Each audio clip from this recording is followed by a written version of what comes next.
मैं और मेरी माँ एक सुबह बाबूजी के लिए खाना लेकर खेत की ओर जा रहे थे। रास्ता शांत था, बस पक्षियों की आवाज और हल्की हवा बह रही थी। चलते चलते अचानक हमारी नजर एक बड़े पीपल के पेड़ पर पड़ी। उसके नीचे एक औरत बैठी थी। उसके बाल बिखरे हुए थे और वह जोर जोर से रो रही थी। उसका रोना सुनकर मेरे रोंगटे खड़े हो गए।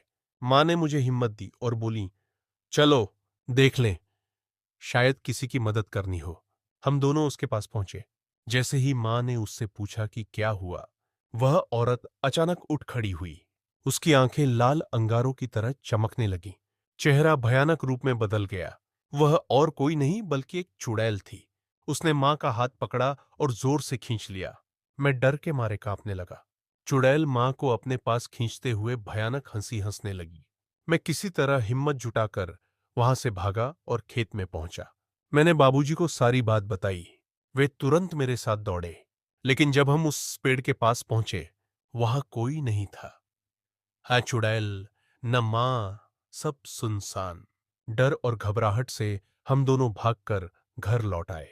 घर पहुंचे तो एक और डरावना दृश्य सामने आया। मां खाट पर बैठी थी, पर उनकी आंखें लाल थीं और चेहरे पर चुड़ैल जैसी झलक थी। साफ समझ आ गया कि चुड़ैल मां के अंदर प्रवेश कर चुकी थी। वे जोर जोर से चीखने लगीं और कभी हंसने लगतीं। बाबूजी ने तुरंत गांव के पंडित जी को बुलवाया।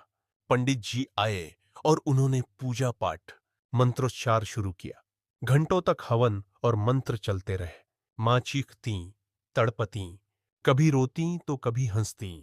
अंततः पंडित जी के शक्तिशाली मंत्रों के आगे चुड़ैल हार गई और मां के शरीर से बाहर निकल गई।